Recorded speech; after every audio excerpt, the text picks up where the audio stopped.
Hi friends, कैसे यार आप लोग? बढ़िया। आज आपका नया चैप्टर लेके आ रहा हूँ यार, रोटेशन। और बहुत ही अच्छा चैप्टर यार, क्योंकि नीट में मैंने जहाँ तक देखा है, प्रीवियस ईयर वगैरह देखे और आपके बहुत सारे क्वेश्चन आ गए नीट में भी। और यार आईआईटी में तो है ही इंपॉर्टेंट, हम जानते हैं रोटेशन भैया। तो चलो यार स्टार्ट करते अपन। तो यार मैं रोटेशन पढ़ाने से सबसे पहले आपको एक चीज़ सिखाऊंगा, सेंटर ऑफ मास। तो आपको सबसे पहले फोकस करना है कि सेंटर मास आप निकालते कैसे हो। क्योंकि यार रोटेशन क्या बात करते हैं कि सिस्टम की रोटेशन की बात होगी, कि सिस्टम कैसे रोटेट कर रहा है। तो सबसे पहले उस सिस्टम की एक पोजीशन चाहिए जहाँ पे उसको मैं लाई कर सकूँ। तो उसके लिए हमें क्या पढ़ना पड़ेगा, सेंटर मास। सेंटर मास में 3 केस आते हैं यार अपने, position of centre mass, velocity of centre मास और एक्सीलरेशन ऑफ सेंटर मास। और मैंने क्या बोला यार, मैंने अभी जस्ट पहले बोला सेंटर मास क्या होता है, हमें पूरे सिस्टम की पोजीशन, वेलोसिटी और एक्सीलरेशन सब के बारे में बताता है अगर उस सिस्टम में एक से ज़्यादा पार्टिकल हो। ठीक है ना यार।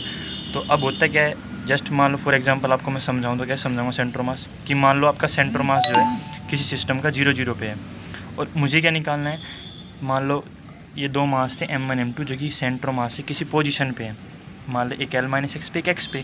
तो मैं सेंटर मास कैसे निकालूंगा, मैं फॉर्मूला यूज़ करता हूँ। देखो मैं आपको डेरिवेट तो करके दिखाऊंगा नहीं पूरा, बेस पूरा डेरिवेशन तो दिखाऊंगा नहीं, मैं आपको जस्ट एक फॉर्मूला बता रहा हूँ जो आपको याद करना और आप सेंटर मास वहाँ से निकाल लोगे।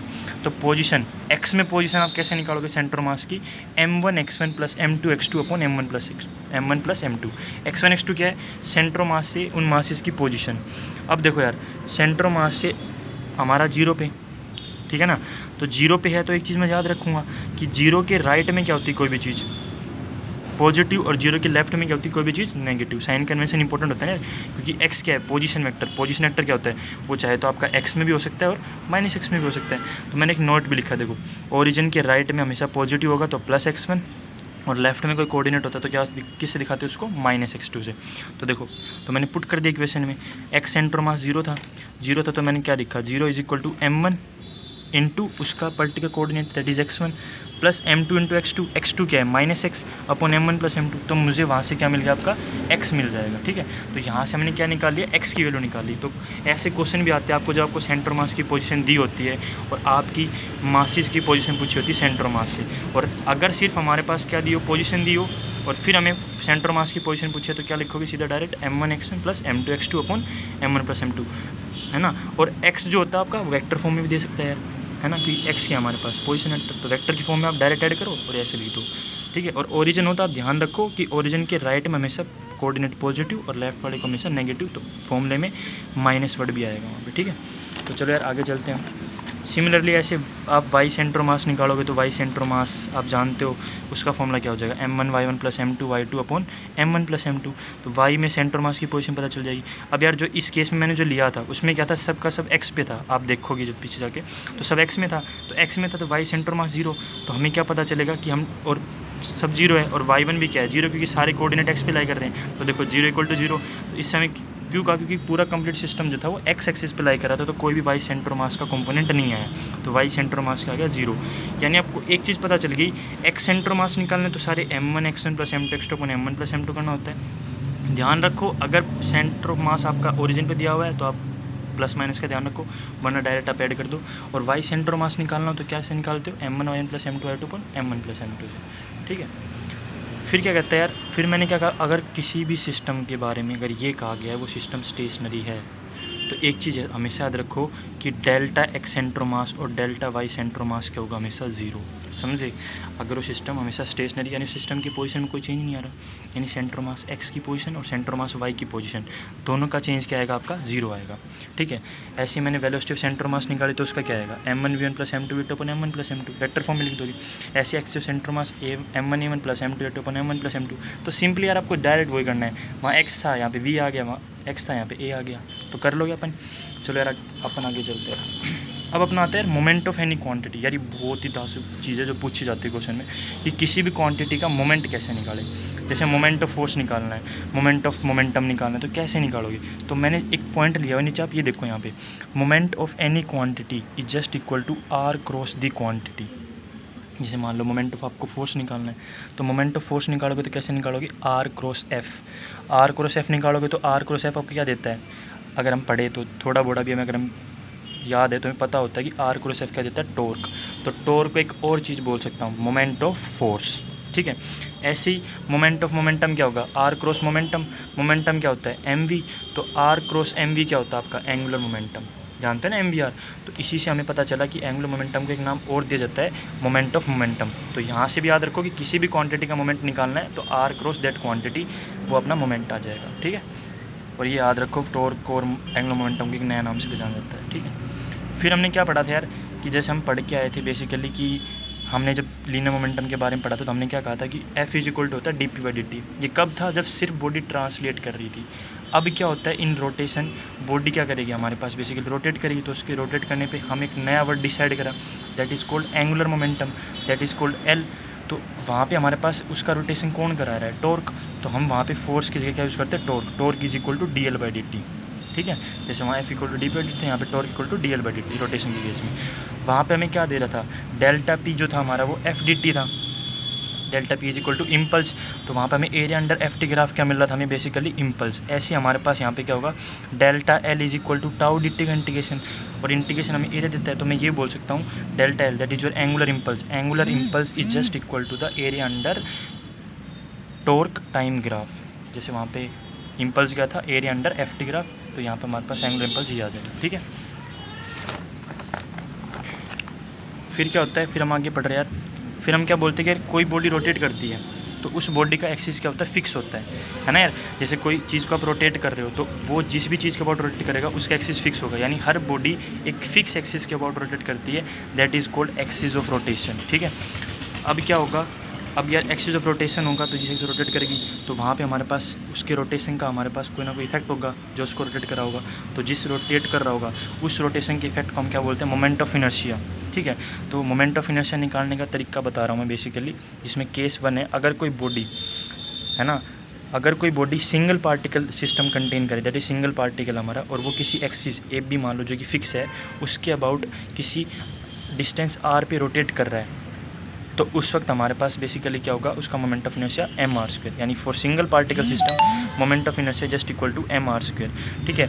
जहाँ पे r क्या है, ये बहुत इंपॉर्टेंट चीज़ है। r क्या होती है आपकी परपेंडिकुलर डिस्टेंस फॉर एक्सिस। कई बार क्या होता है ना यार, आपको हाइपोटेन्यूज फॉर्म में दे देता है r, तो वो r आपकी वो परपेंडिकुलर डिस्टेंस नहीं होगी, तो आपकी हाइपोटेन्यूज होगी, तो आपको क्या करना पड़ेगा, उसका कंपोनेंट लेना पड़ेगा, थीटा देके रखेगा। तो एक चीज़ हमेशा याद रखो, मोमेंट ऑफ इनर्शिया के फॉर्मूले में mr² जो r है वो एक्सिस से परपेंडिकुलर डिस्टेंस है। सिंगल पार्टिकल सिस्टम में तो मोमेंट ऑफ इनर्शिया निकाल लेंगे mr², ठीक है। ये मैंने दिखा रखा आपका। फिर ऐसे यार क्या होता है हमारे पास, फिर बहुत सारे सिस्टम आएंगे, जैसे अब रोड भी आएगी, फिर आपका स्फीयर भी। तो उनके लिए कैसे निकालोगे, उसके लिए मैंने आपको तरीका बताया कि अगर एक्सिस ऑफ रोटेशन आपके बॉडी के सेंटर ऑफ मास से पास आउट होकर जा रहा है, ठीक है ना, एक्सिस ऑफ रोटेशन अगर बॉडी के सेंटर ऑफ मास से पास आउट होकर जा रहा है और परपेंडिकुलर है टू द प्लेन, ये भी चीज़ याद रखो, अगर सेंटर ऑफ मास से पास आउट होकर जा रहा है and perpendicular to the plane, मैं लिख देता हूँ यहाँ पे आपको, एंड परपेंडिकुलर टू प्लेन, अगर परपेंडिकुलर है प्लेन के, तो उस वक्त हमारे पास क्या होता है, जो मोमेंट ऑफ इनर्शिया होता है हमारा, वो उस परपेंडिकुलर सेंटर मास से पास आउट होकर जा रहा है और प्लेन के परपेंडिकुलर है, तो वो AB जो एक्सिस होगा जो कि हमारे पास परपेंडिकुलर होगा टू प्लेन, उसके अबाउट जो हमारे पास बेसिकली जो होगा सेंटर मास का फॉर्मूला, अगर L लेंथ की रोड है, M मास है, तो उसका फॉर्मूला क्या होगा, ml²/12, जो कि हम जानते भी हैं सेंटर मास का वर्ड होता है। अब दूसरा एक केस और हो सकता है कि जो रोड है, उस रोड के किसी एक एज से हमारे पास एक टेंजेंशियल एक्सिस जा रहा है AB, तो उसके अबाउट सेंटर मास कैसे निकालोगे, उसके अबाउट मोमेंट ऑफ इनर्शिया कैसे निकालोगे, तो उसका फॉर्मूला याद रखो कि I about any axis AB, ठीक है। किसी AB एक्सिस के अबाउट अगर आप I निकालोगे, जो कि ये भी क्या है हमारा basically perpendicular to the plane है,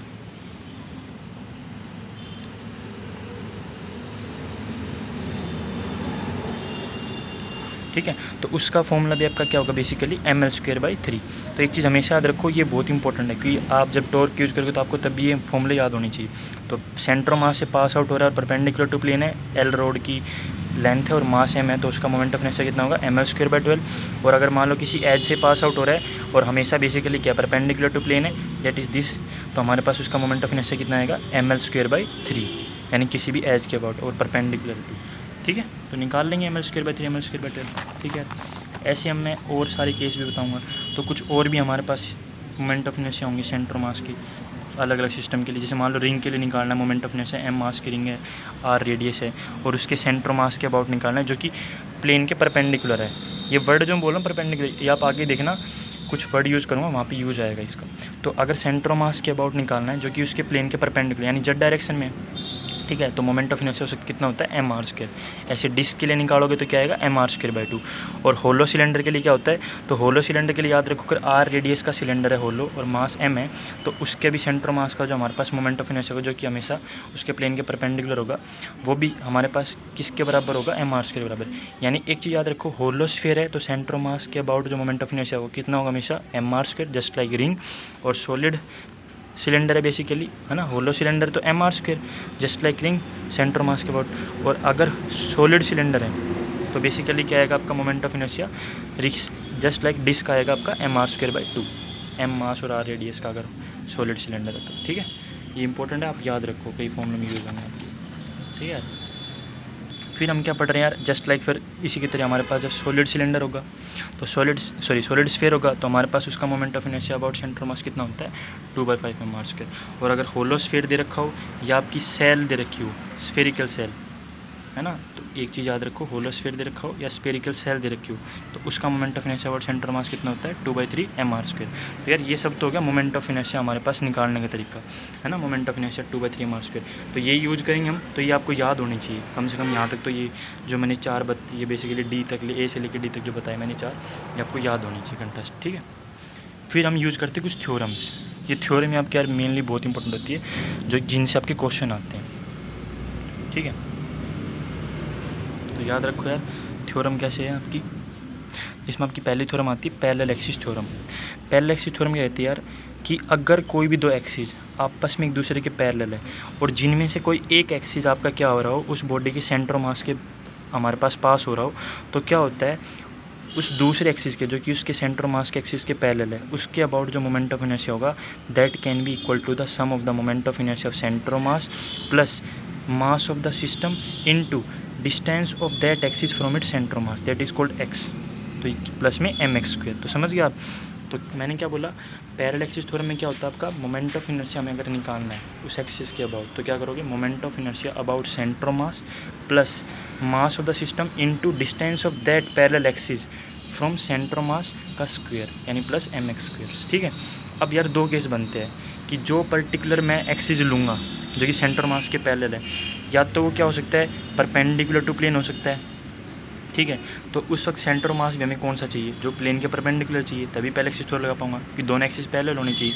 और एक केस ये भी हो सकता है कि जो बेसिकली मैं एक्सिस ले रहा हूँ जिसके अबाउट पहले एक्सिस थ्योरम लगाऊंगा तो अगर वो एक्सिस के प्लेन में हुआ तो सेंटर मास जो हम निकालेंगे वो भी प्लेन का निकालेंगे क्योंकि दोनों पैरेलल होनी चाहिए। तो दो केस बनेंगे, या तो आपका जो एक्सिस आप ले रहे हो आई नोट जो एक्सिस ले रहे हो मान लो आप जिसके अबाउट आप मोमेंट ऑफ इनर्शिया निकाल रहे हो आई नोट जो इसके अबाउट निकाल रहे हो अगर वो प्लेन के परपेंडिकुलर होगा तो कौन सा मोमेंट ऑफ इनर्शिया लिया जाएगा सेंटर मास का जो कि उसके प्लेन के परपेंडिकुलर होगा। और वो मैं बता चुका हूँ अभी 2/3 एम आर स्क्वायर वगैरह ये जो मैंने अभी पीछे बताए हैं कि रोड के केस में अगर परपेंडिकुलर टू सेंटर मास निकालना है तो एम एल स्क्वायर बाई 12।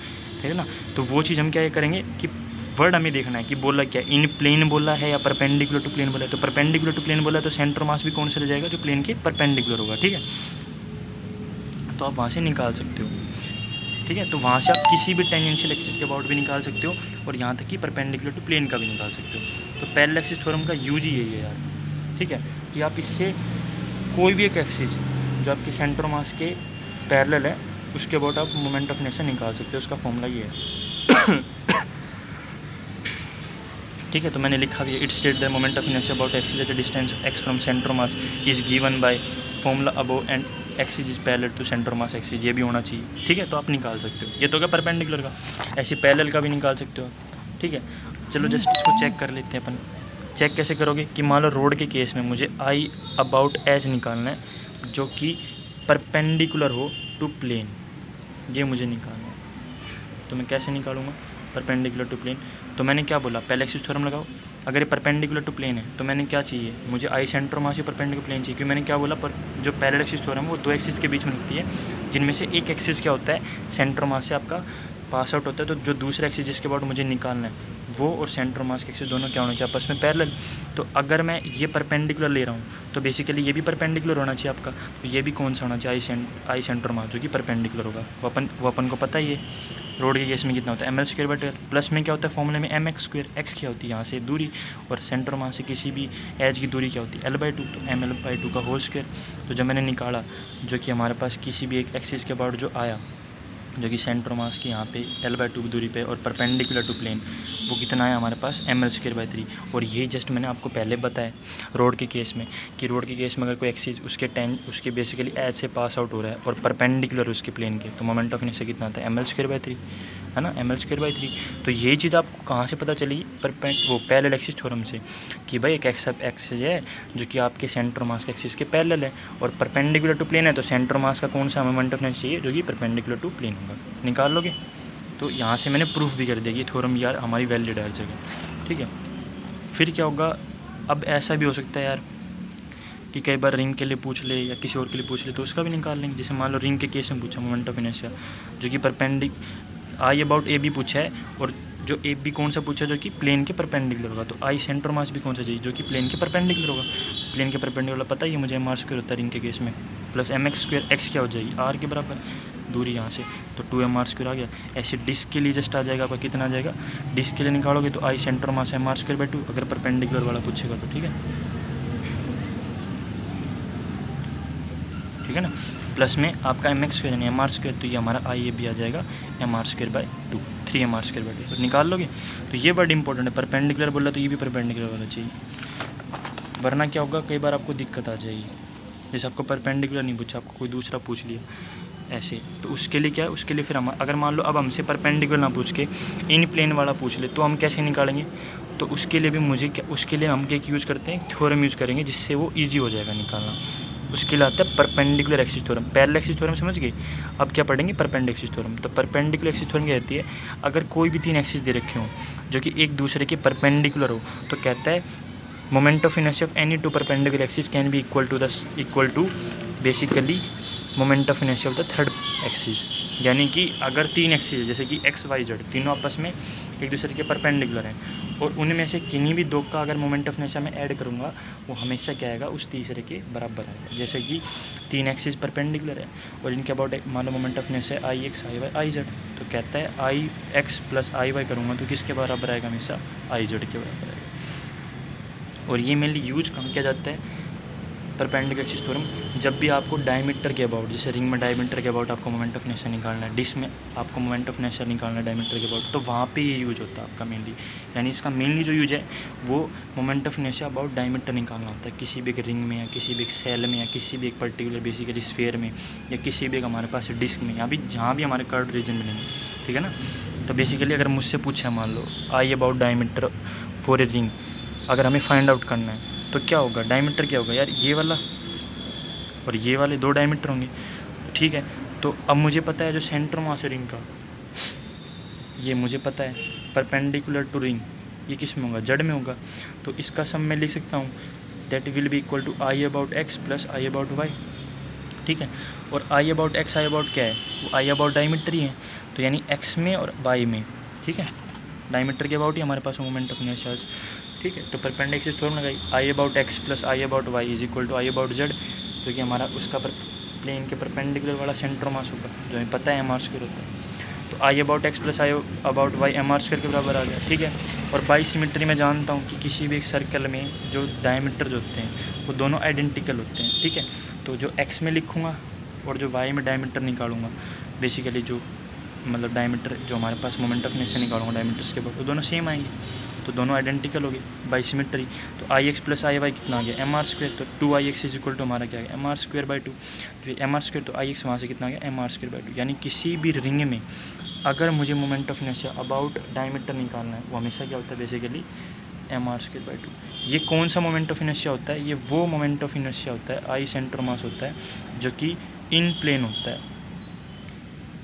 तो अब मैंने चीज़ क्या सीखी कि moment of inertia about centre mass भी 2 काइंड के होते हैं, एक वो moment of inertia about centre mass जो हमारे पास उसके प्लेन के परपेंडिकुलर हो, और एक वो जो उसके प्लेन के अंदर लाई कर रहा हो, यानी इन प्लेन हो। जैसे ये रिंग है, तो रिंग के प्लेन के अंदर ही लाई करा, तो ये डायमीटर वाला, तो ये वो आई सेंटर ऑफ मास है जो इन प्लेन है, और ये वो आई सेंटर ऑफ मास है, अगर ये एक्सिस यहाँ से पास आउट करो तो इस एक्सिस अबाउट वो आई ऑफ सेंटर मास होगा जो उस प्लेन के परपेंडिकुलर होगा। तो समझ गए, moment of inertia about centre mass भी दो काइंड के होते हैं, इन प्लेन और परपेंडिकुलर टू प्लेन।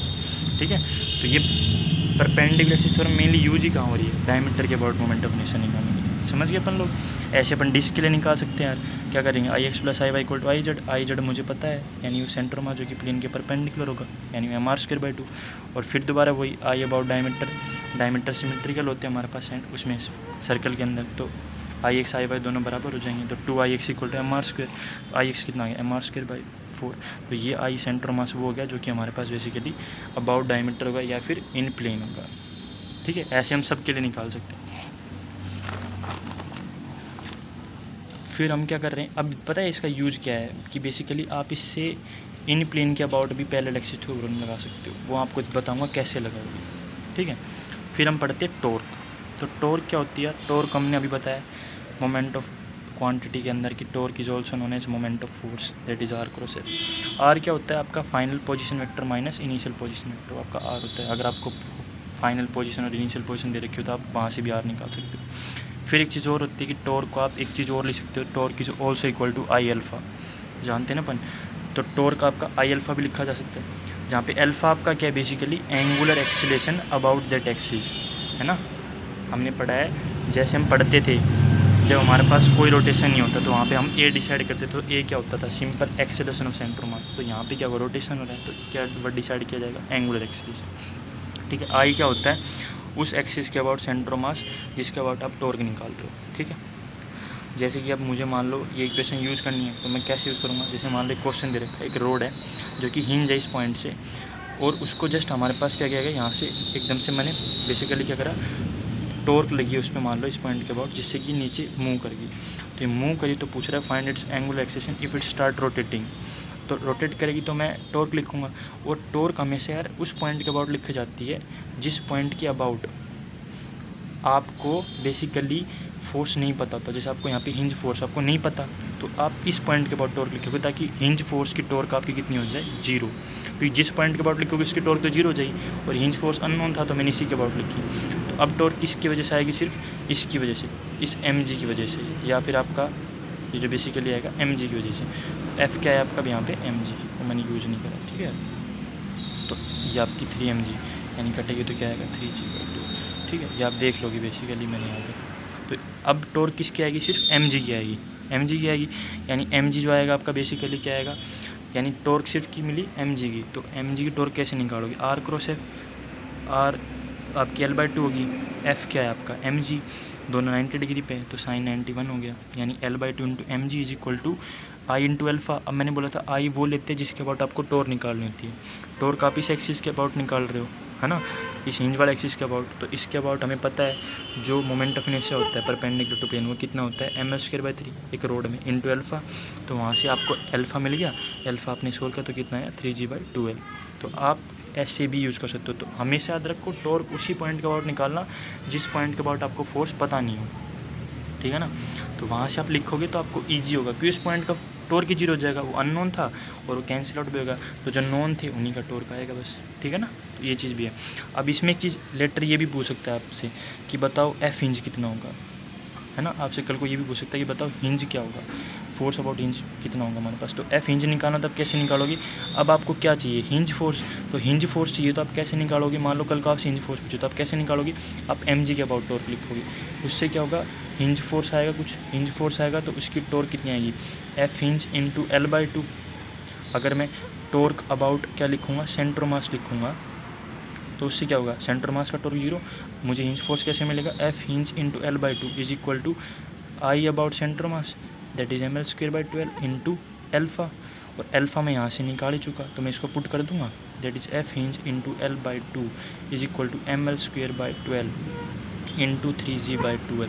तो मेरा एफ हिंज यहाँ से कितना आ गया basically 3mg/12 that is equal to mg/4। तो ये भी निकाल सकता हूँ मैं कि कल को मुझसे पूछे ना ये हिंज फोर्स बताओ, ये हिंज फोर्स कितना लगेगा, जहाँ से फिक्स है वो हिंज फोर्स भी मैं निकाल सकता हूँ that is equal to mg/4। कैसे निकाला, सबसे पहले मैंने हिंज फोर्स मुझे पता नहीं था तो मैंने उसके बाद टॉर्क लिख के उससे मैंने अल्फ़ा निकाला पूरे सिस्टम का। तो फिर उसके बाद मुझसे अगर क्वेश्चन में पूछ रहा है सिर्फ अल्फ़ा पूछा तो अल्फ़ा निकल जाएगा, हिंज के अबाउट लिखेंगे टॉर्क। और अगर हिंज फोर्स से पूछा है तो अल्फ़ा निकाल लिया, फिर क्या करा टॉर्क किसके अबाउट लिखी, एम जी के अबाउट, ताकि क्या होगा, ताकि ये हो जाएगा कि एम जी का टॉर्क 0 हो जाएगा और हिंज फोर्स का टॉर्क बचेगा। अब तो बस हिंज फोर्स का टॉर्क क्या आएगा, यहाँ से एफ हिंज लगेगा इंटू L/2, एंगल 90 हो गया, तो F hinge into L/2 is equal to I about centre mass into alpha, तो वहाँ से आपका एफ इंच आ जाएगा। ठीक है, तो एक चीज़ हमेशा याद रखो, टॉर्क जिसके अबाउट भी लिखोगे तो उसका टॉर्क 0 हो जाता है, जिससे क्या होता है हमें नॉन फोर्स का टॉर्क मिलता है और उसका आई इंटू अल्फा करने से हमें डायरेक्ट अल्फा मिल जाता है सिस्टम का। ठीक है, अब जैसे क्वेश्चन पूछा, ये क्वेश्चन यार पूछा गया नीट में तो मैंने इसको बता भी दिया। ठीक है, नीट में पूछा गया और कई बार मेंस में पूछा गया है ना, तो मैंने बता रहा हूँ बेसिकली कैसे बताते हैं अपन। अगर मान लो हमें कोई रोड दी हुई है, ठीक है, जो कि हमारे पास रोड पी क्यू है, मान लो इसमें दिया हुआ है, ये rod P Q of mass ML hinge at a point P, at a point sorry Q point पे आपकी हिंज है। ठीक है, क्यू पॉइंट पे हिंज है यहाँ से मान लो। ठीक है, the road is kept horizontal by keeping tried, the road is kept horizontal by keeping the mass by a massless string, यानी string massless tied to a point Q when the string is just cut। ठीक है, यानी ये hinge हमारे पास P के, sorry मैंने गलती कर क्या दे रखा हम बेसिकली क्योंकि कट कर रहे हैं, तो यानी वो हिंज वहीं से। तो एक रोड दे रखी है पी क्यू जिसका मास M और लेंथ L है, किसी पॉइंट P पे हिंज है बेसिकली, और रोड को हॉरिजॉन्टल रखने के लिए उसको मैंने एक स्ट्रिंग से जोड़ा है बाय वॉल किसी पॉइंट Q के थ्रू। जब स्ट्रिंग को कट कर रहा है तो पूछ रहा है बताओ उसका इनिशियल एक्सेलरेशन ऑफ रोड। तो जब स्ट्रिंग को कट करूँगा तो मुझे क्या पता है कि यहाँ से जहाँ से हिंज लगा हुआ वहाँ से क्या होगा, एक फोर्स लगेगा। अब वो फोर्स मुझे पता नहीं है, तो क्या होगा, उस फोर्स को अगर हटाना है ना, तो मुझे क्या करना पड़ेगा, उसी के अबाउट टॉर्क लिखनी है, ताकि अल्फा तो फिक्स रहता है सिस्टम का। जब आप यहाँ के अबाउट लिखो सेंटर मास के अबाउट, तो मैं इसी के अबाउट लिख सकता हूँ, क्योंकि मुझे सेंटर मास के अबाउट ये फोर्स तो पता है mg, पर हिंज का फोर्स नहीं पता, तो टॉर्क किसके अबाउट लिखते हैं, जिसके अबाउट नहीं पता होता, ताकि उसकी टॉर्क 0 हो जाए। तो टॉर्क अबाउट हिंज लिखा, तो क्या आएगी टॉर्क अबाउट हिंज, वो हमारे पास आएगी हिंज से सेंटर मास की दूरी, सेंटर मास के अबाउट फोर्स कितना लगेगा mg, उसकी परपेंडिकुलर दूरी कितनी है L/2, तो L/2 इंटू mg, और इसके अबाउट हमारे पास मोमेंट ऑफ इनर्शिया मुझे पता है mL²/3 इंटू अल्फा, तो मुझे अल्फा मिल गया 3g/2l। तो पता चल गया आपको। तो ये हमारा तरीका होता है बेसिकली अल्फा निकालने का। ठीक है, अब हम पढ़ते हैं एंगुलर मोमेंटम। तो एंगुलर मोमेंटम क्या होता है, एंगुलर मोमेंटम में चीज़ बोली थी, angular momentum is also known as moment of linear momentum, है ना, दैट इज इक्वल टू आपका R क्रॉस mv। ठीक है, तो ये आपका हो जाएगा। अब यार R क्रॉस mv कौन सा एंगुलर मोमेंटम होता है, एंगुलर मोमेंटम में भी 2 पार्ट आते हैं कि बॉडी ट्रांसलेट कर रही है, बॉडी रोटेट कर रही है। तो जब बॉडी ट्रांसलेट करती है, यानी जब सिंगल पार्टिकल सिस्टम होगा तो पार्टिकल सिर्फ ट्रांसलेट करेगा, तो उस वक्त उसकी वजह से जो एंगुलर मोमेंटम आएगा, है ना, मतलब ये ट्रांसलेशन नहीं बोलना चाहिए, ये जब होगा व्हेन ओनली सिंगल पार्टिकल, जो आपका single particle in rotational motion. ठीक है, ये कब होता है, जब आपका बेसिकली कोई सिंगल पार्टिकल जिसका मास m है, m मास का, अगर वो रोटेशनल मोशन में है तो उसकी वजह से जो एंगुलर मोमेंटम आता है वो R क्रॉस mv। और अगर कोई बॉडी या कोई सिस्टम जो है बेसिकली, ठीक है, बेसिकली अगर वो रोटेशन मोशन में है तो क्या आएगा, उस सिस्टम का I इंटू उसके एंगुलर फ्रीक्वेंसी कर देंगे तो हमें क्या मिल जाएगा, उसका एंगुलर मोमेंटम। यानी सिंगल पार्टिकल है तो R क्रॉस mv, पूरा सिस्टम है तो I इंटू ओमेगा।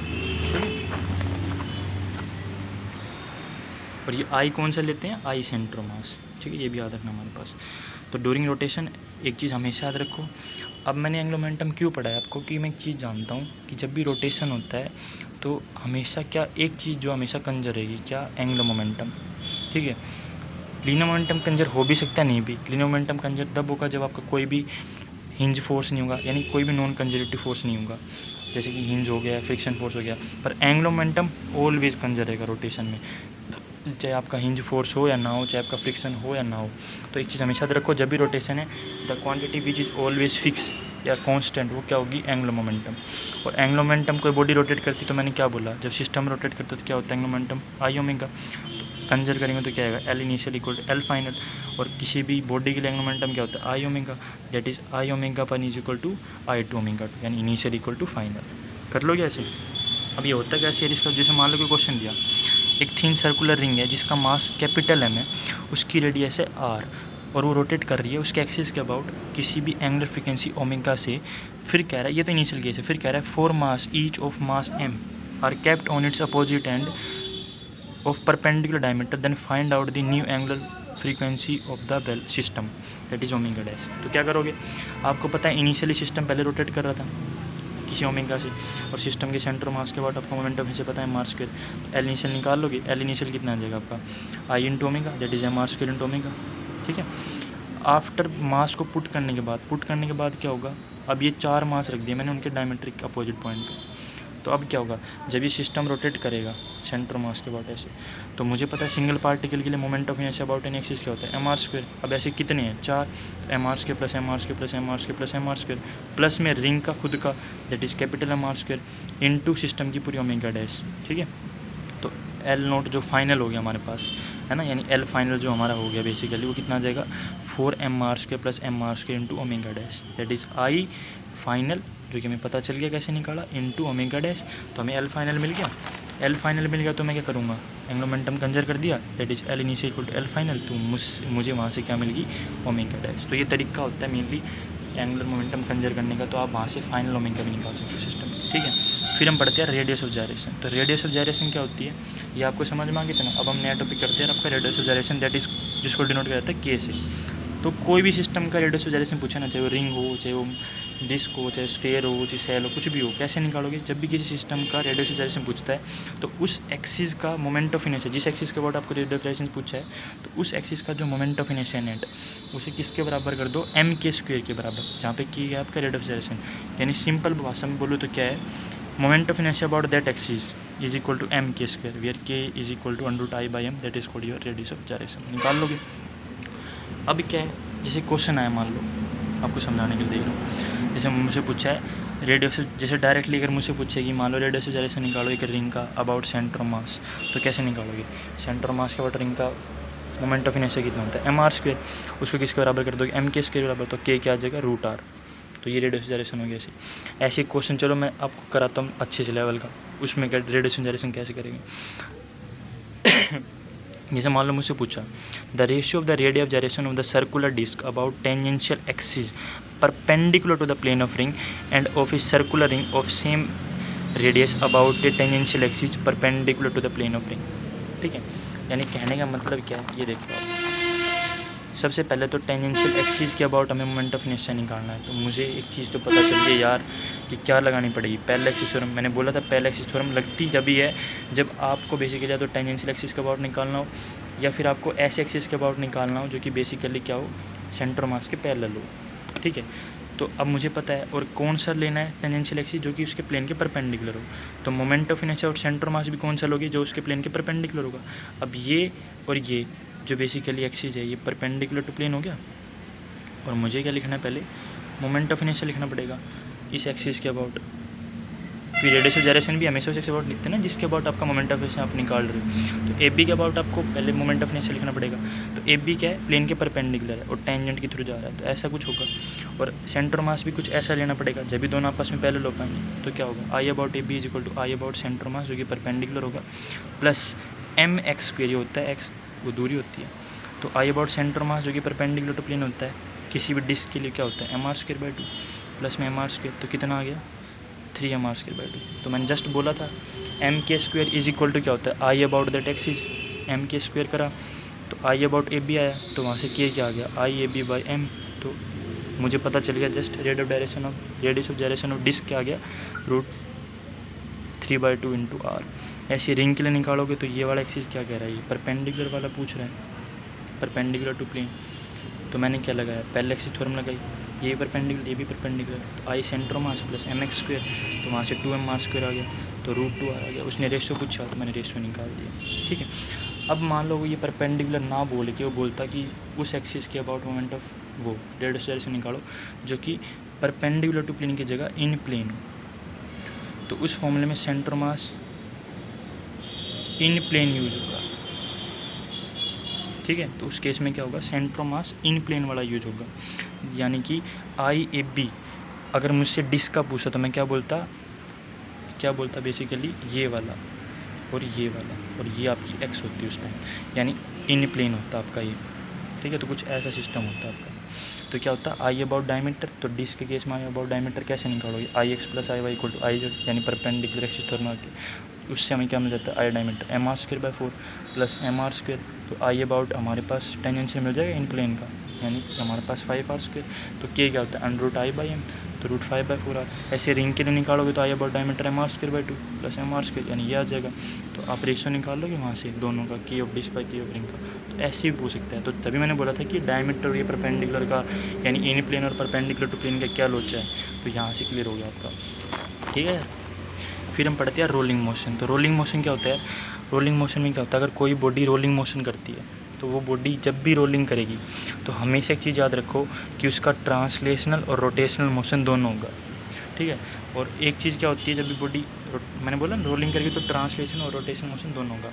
और दूसरी चीज़, कभी भी रिलेटिव मोशन नहीं होता, नो रिलेटिव मोशन होता है अबाउट कॉन्टैक्ट पॉइंट, ठीक है। ये चीज़ भी याद रखो। यानी कि जैसे मान लो ये आपकी बेसिकली कोई बॉडी थी, रिंग है या डिस्क है, और ये रोटेट कर रही है और इस पॉइंट पी पे, और मान लो उसका रोलिंग हो रही है, तो ट्रांसलेट भी कर रही है, रोटेट भी कर रही है। तो कहता है जिस पॉइंट के अबाउट उसका कॉन्टैक्ट होता है, तो उस पॉइंट ऑफ कॉन्टैक्ट के अबाउट कभी भी आपका रिलेटिव मोशन नहीं होगा।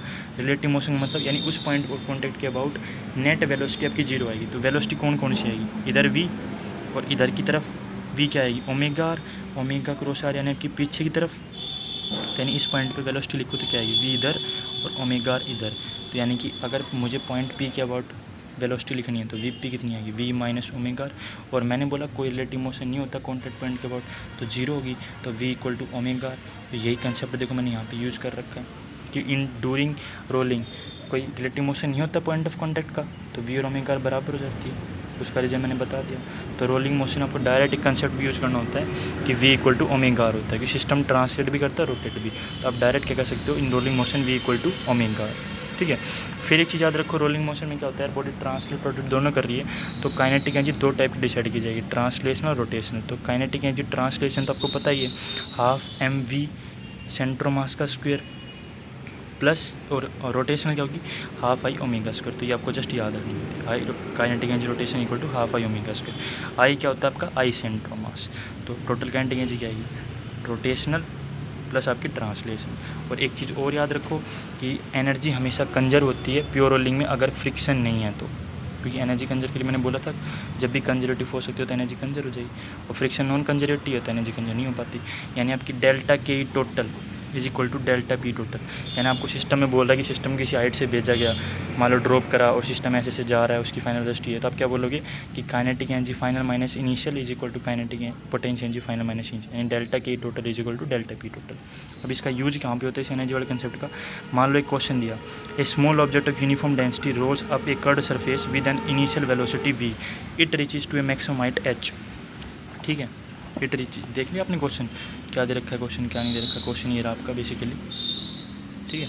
It reaches to a maximum height h is equal to 3v square by 4g, then the object is. तो बताना है, अब ऑब्जेक्ट का नेचर पूछ रहा है, ऑब्जेक्ट कैसी है, डिस्क है, रिंग है, कैसी। तो एनर्जी कंजर लगा दी, हाइट वेट के बारे में बोला, ड्रॉप करी ऐसे से जा रही है, तो मैंने क्या करा डेल्टा के ही निकाला। अगर वो मैक्सिमम हाइट पे पहुंच रही है, उसने बोला ना मैक्सिमम हाइट पे पहुंच रही है, तो मैंने पढ़ा है काइनेमेटिक्स में मैक्सिमम हाइट पे वेलोसिटी जीरो हो जाती है, तो kinetic energy final zero. Initial आपकी कैसे निकालोगी, बॉडी अब हमारे पास रोल करे तो ट्रांसलेशन तो दोनों ऐड हो जाएंगी, ये हो जाएगा। और v equal to omega concept से मैंने इस ओमेगा को कन्वर्ट कर दिया, तो टोटल काइनेटिक एनर्जी इनिशियल मुझे मिल गई। फाइनल पोटेंशियल एनर्जी क्या होगी, वो हमारे पास mgh, और इनिशियली लो लेवल पे थी, बिल्कुल जीरो लेवल पे, तो पोटेंशियल जीरो थी। तो delta p is equal to delta K ही करा, तो half M V square plus half I omega square is equal to basically आपकी mgh, h आपसे दे रखी, तो यहाँ से 3mv स्क्वायर बाई 4 आ गया आपकी डेल्टा p। दोनों को बराबर करा, तो वहाँ से जब मैंने i निकाला तो ये आई मेरा आया एम आर स्क्वायर बाई 2। और ये आई जो मैं यूज़ करता था, मैंने बोला था पीछे, ये आई क्या होता है आपका आई सेंट्रो मास। तो आई सेंट्रो मास एम आर स्क्वायर बाई 2 किसका होता है, डिस्क का। तो डिस्क का होता है, यानी हमें पता चल गया जो ऑब्जेक्ट हो आपकी क्या है, डिस्क होगी, ठीक है। और एक चीज़ हमेशा याद रखो यार, कोई भी क्वेश्चन आप अटको और आपसे वर्क डन पूछे और काइनेटिक एनर्जी रखी हो, तो work done equal to delta K, ये हमेशा अप्लाई होता है अपना, हमेशा अप्लाई होता है। ये मैंने इसलिए बता दिया कि ये बहुत बार यूज होता है आपका। जैसे मैंने पोटेंशियल एनर्जी, इनिशियल एनर्जी, मैंने जैसी एनर्जी का जिसने बताया ना कि डेल्टा के इक्वल टू डेल्टा पी होता है, तो ये वर्ड बताना मैंने इंपॉर्टेंट समझा कि बर्डन हमेशा डेल्टा के के बराबर होता है, यानी के फाइनल माइनस के इनिशियल हमेशा होता है, ठीक है। तो होप करता हूँ यार आपको पूरा रोटेशन समझ में आ गया होगा, सारे कंसेप्ट समझ में आ गए। अब क्या है, आप एक क्वेश्चन ये आपके समझ में आ गया, आपको कोई भी डाउट होगा ना यार ईजिली तरीके से सोल्व हो जाएगा इस चैप्टर की वजह, इस पर्टिकुलर नोट्स की हेल्प से। तो होपफुली आपको समझ में आएगा यार। पसंद आया तो वीडियो को लाइक करियो और चैनल को सब्सक्राइब जरूर करियो यार। अब मैं आगे सारी वीडियो डालता जाऊँगा इन 10-15 दिन में, ताकि आपको ये chapters as in short note काम करो, आप इजीली रिवीजन कर पाओ। ठीक है ना यार, थैंक यू।